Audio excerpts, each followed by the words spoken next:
Hello guys, good morning. So kagabi ang dami nag-pay-in sa RTI. Okay. So congratulations sa mga activated. Okay.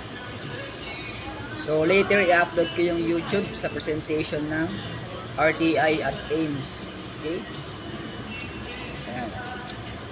So plano ko magpa-games o magpa-raffle sa Gcash kasi ang dami nag-pay-in ngayon. So yung mga hindi pa activated. Okay. So mamaya magpapagames tayo. So God bless day, grind lang ng grind. This is Coach John. God bless day. Hello, kamusta kayo? Good morning, good evening. So ito yung Coach John. So ito yung ating pangalawang tips. So sa mga first time na mag-vlogger, so kailangan meron kayong talent, okay? Malakas ang inyong loob, determination. At dapat meron kang goal at disiplina sa sarili para maabot mo yung success. So bilang isang vlogger, ano ba yung mga content na gustong-gusto mong i-vlog? O nakadepende yan sa skills o talent mo, kapatid. Okay? Dito sa mundo ng social media o Facebook, okay? So ito yung mga tips ko na papatok sa panlasa ng masa, okay? Ito yung mga ilan sa mga napanood ko o na pwede mong i-content kung ikaw ay first time vlogger. So meron din akong YouTube sa aking YouTube channel. So bihira akong mag live stream okay? So karamihan sa may na-upload ko is about sa cryptocurrency, okay? Ang cryptocurrency sa blockchain technology yan. So billion ang kanya nagte-trade, okay? So balik tayo sa topic sa paano mag-content. Okay, kung ikaw ay first time, okay? So ito yung mga ilan ng mga top 6 o 5, okay? Ito yung the most engaging content, okay? So ito yung mga ilan. So unang-una diyan yung gaming o Mobile Legends, okay? So ito yung mga bagets o kabataan ngayon. So usong-uso yan, Mobile Legend. So makipag-collab ka sa mga kabataan. So depende yan sa age mo. Ano yung patok na content para sa iyo, okay? So, yan yung una, gaming. Pangalawa is travel vloggers o yung mga travel. So sa mga traveler, so iwas stress. So nakapag-travel ka pa, so na-enjoy mo pa, okay? So sa mga travel yan, nahilig sa mga couple, ayan. Okay? So marami mga travel, mga motovlog ngayon, mga travel, ang dami na, okay? So magkailangan sa mga small content creator, makipag-collab kayo sa mga malalaking creator, okay? Para dumami inyong viewers o dumami ang inyong followers, okay?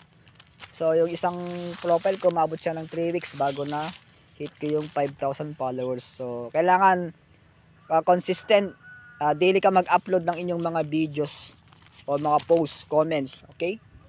Yan, travels, vloggers. Pangatlo is yung cooking. So pwede kang magturo sa pagluluto na makakatulong sa iyong negosyo, okay? So maganda to, cooking, kasi ang cooking kahit saan pwede mong ituro sa mga gustong magnegosyo ng pagluluto. Yan. Yan patok ngayon na negosyo, cooking. Ayan. Pwede mo siyang gawing vloggers. Pangatlo is sports. Sa mga health and fitness gym. Ayan, mahalaga ang exercise sa araw-araw. Kasi kung wala kang exercise, paano ka magkakaroon ng energy sa araw-araw, di ba? O, kung lagi kang puyat, wala kang energy pagising mo. Okay, kailangan i-maintain mo yung balanced lifestyle mo. Okay? Yan, sports. Ano pa? Milig sa computer, okay? Kung ikaw ay isang IT, computer programming, pwede kang mag-Excel, mag-tutor ka ng mga Excel, Microsoft, ayan, makakatulong lalo na sa mga education, sa education lecture, okay?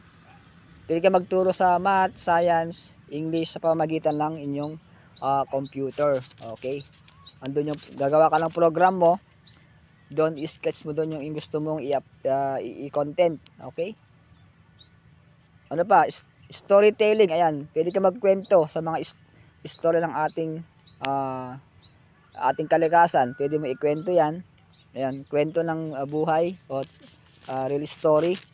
Diba, mga bayani, ikwento mo siya through storytelling yan. So, isa yan sa mga nakikita kong content. Okay?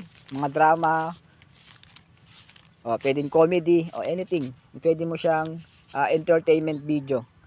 Pang-pito is dancing. Ayan, mahilig ka sumayaw, yung talent mo magpagsasayaw. So, pwede mo siyang gawing content creator. Ayan, so, yan lang yung mga pito.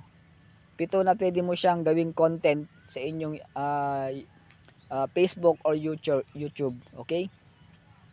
So, kung meron ang katanungan yan just sa comment section. So, mag-comment ka ano pang gusto mong talento o content creator na gusto mong i-upload para dumami ang inyong viewers, dumami ang inyong followers. Okay? So, kailangan be consistent lang, araw-araw kang mag-post. Ayan. Okay? So, maraming mga bashers pero normal lang 'yon. Okay?